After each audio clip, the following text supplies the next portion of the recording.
Nouveau variant fait donc parler de lui, c'est le variant sud-africain. Pour se protéger, pour protéger le pays, Olivier Véran annonce que la France suspend ses vols depuis l'Afrique australe. On écoute tout d'abord ce qu'a dit exactement le ministre de la Santé. Nous n'avons pas encore diagnostiqué de cas de ce variant sud-africain et comme nous ne voulons pas être amenés à diagnostiquer ce variant sur le territoire national et européen, ne serait-ce que tant qu'on n'en sait pas plus sur la dangerosité de ce variant, effectivement, une décision a été prise de suspension immédiate de tous les vols en provenance de l'Afrique australe. Donc c'est essentiellement l'Afrique du Sud, le Mozambique, le Zimbabwe et d'autres pays aux alentours. Immédiate pour au moins 48 heures, le temps d'en savoir plus. Voilà, décision prise pour au moins 48 heures, dit Olivier Véran. Afsané Saboui, bonjour. Bonjour. Avec nous dans le studio. Qu'est-ce qu'on sait véritablement de ce variant sud-africain ? Alors, c'est pas rassurant. Ce variant aurait une dizaine de mutations par rapport au virus initial du SARS-CoV-2, des mutations qui semblent lui donner un potentiel de propagation encore plus important que le variant Delta, donc la capacité de devenir rapidement le variant dominant dans une population. Et surtout, ce qui inquiète les chercheurs, c'est qu'il semble capable de contourner certaines de nos défenses immunitaires et qui pourrait donc échapper au vaccin. L'Afrique du Sud a annoncé la détection de ce variant hier avec 22 cas signalés et il y a déjà des cas recensés au Botswana, voisin, à Hong Kong, sur un voyageur de retour d'Afrique du Sud et en Israël sur une personne rentrant du Malawi, des voyageurs qui apparemment étaient tous vaccinés. Alors le laboratoire Pfizer a annoncé il y a quelques minutes qu'il étudiait l'efficacité de son vaccin contre ce nouveau variant et qu'il devrait pouvoir donner des réponses d'ici au plus tard 2 semaines. En fait, l'Organisation mondiale de la santé a la même difficulté. Elle se réunit en urgence cet après-midi pour déterminer la dangerosité de ce nouveau variant. Mais elle indique déjà qu'il va sûrement lui falloir plusieurs semaines pour comprendre et le niveau de transmissibilité et le niveau de virulence de ce nouveau variant. Ce qui devrait aller plus vite en revanche, c'est qu'on va le baptiser d'une lettre grecque et ça nous évitera au moins d'avoir à l'appeler B11259. Ah oui, ça va être plus simple, effectivement. Merci beaucoup Afsané Saboui. On est en direct avec le professeur Flao, épidémiologiste, directeur de l'Institut de santé globale de Genève. Merci beaucoup, professeur, d'être avec nous. Il vous inquiète ce variant sud-africain qu'on va appeler comme ça encore aujourd'hui ? Oui, il nous inquiète, c'est le terme, je crois, parce qu'il nous inquiète pour plusieurs raisons. D'abord, il a beaucoup de mutations, une trentaine de mutations. Le variant Delta en avait 2. Et par ailleurs, il est associé à une recrudescence importante des cas en Afrique du Sud et d'ailleurs dans l'Afrique australe. Le Botswana aussi sort d'ailleurs d'une très grosse épidémie.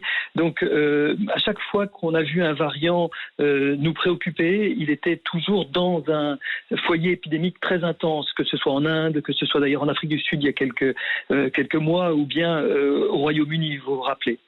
Il est plus virulent ou il est plus contagieux ? Il se transmet plus facilement ou il provoque des maladies et des épisodes de Covid plus virulents ?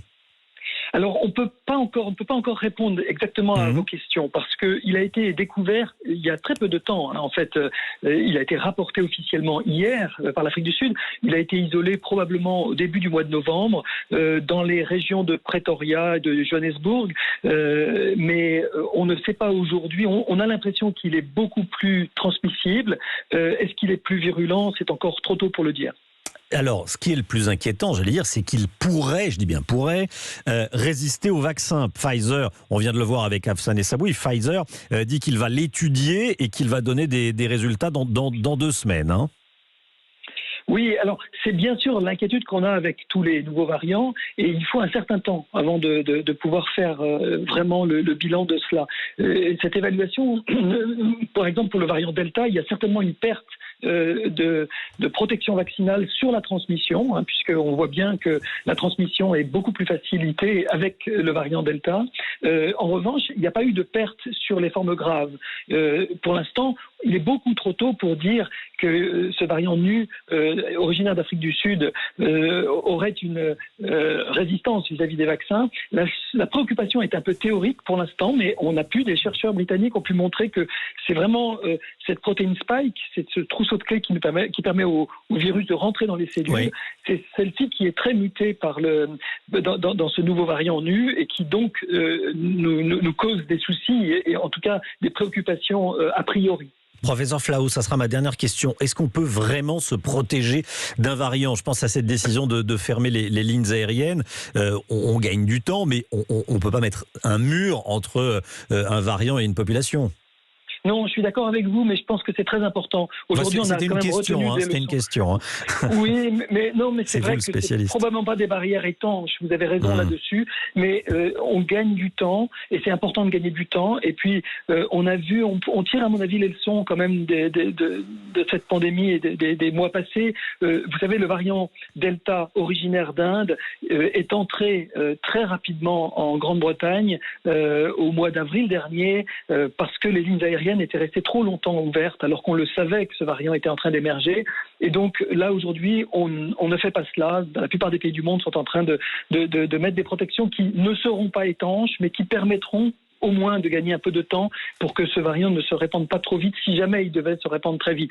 On n'en sait rien encore.